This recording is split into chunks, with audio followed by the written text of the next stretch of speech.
Maraming salamat. Araw na ito na pinakaloob mo sa amin. Salamat sa magandang panahon. Salamat sa mga magulang na effort, pag-aalaga sa kanilang mga anak.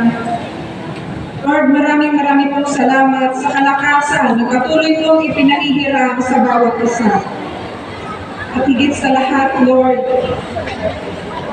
humihingi po kami ng kapatawaran sa lahat ng aming mga pagkukulang, mga naisip, nasalita at nagawa. Patawarin mo kami. Linisip ko lagi ang aming puso upang patuloy kami na malayang mga panalangin sa iyo. At sa umaga po ito, salamat sa mga kabataan na patuloy mong binibigyan ng lakas. Ang dalangin ko po sa inyo, O Diyos, bigyan mo sila ng patuloy na katalinuhan sa kanilang pag-aaral, pagpunta nila sa kaaralan.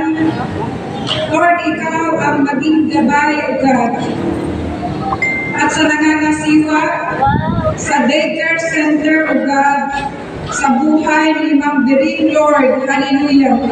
Salamat po sa Kanya. Lagi mo po siyang bibigyan ng patuloy na wisdom and knowledge, O God, upang ang mga kabataang ito ay patuloy niyang mabigyan ng magandang edukasyon, O God. Maging, O Diyos, sa kanyang daycare aid, O God, sa buhay ni Ma'am Marie-Chris, Lord. Salamat din po sa kanyang buhay. Patuloy na ingatan mo po sila. At yung mga pagpapala, patuloy mong padaluin sa kanila, O God. Maging nga po, O Diyos, dalangin ko rin sa iyo, O God, ang aming nga po kapitan, si Rolando Ambal, O God. Salamat sa kanyang buhay, sa kanyang nga po pangangasiwa dito sa Barangay Paliparan 2. Patuloy na ingatan mo po siya saan man siya dalahin ng kanyang mga kalyaw na andoon ang pagsama mo.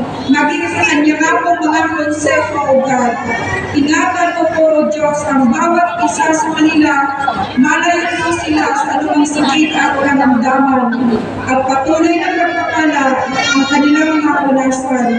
Maging nga po, O Diyos, sa kabuuan ng staff ng Barangay Paliparan 2. Salamat po sa buhay ng bawat isa, O God. Patuloy na ingatan mo sila, lalo higit, Lord, yung mga talent, yung mga nasa center, O God, ang bawat isa, O Lord.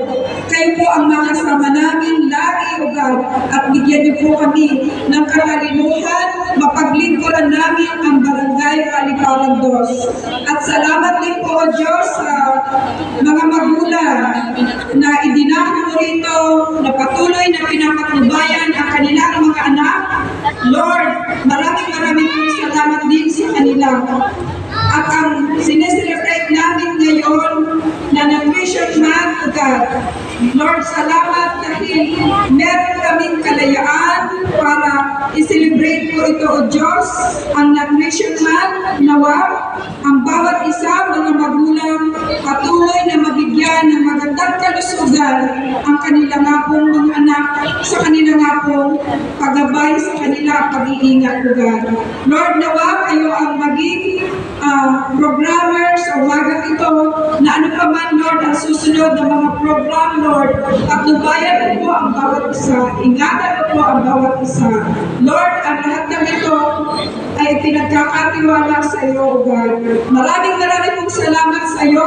Ito nga po, O Diyos, ang aming samo at dalangin sa tanging pangalan ni Jesus. Ang lahat ay magsabi na, Amen. Ngayon naman po ay pambansang awit ng Pilipinas.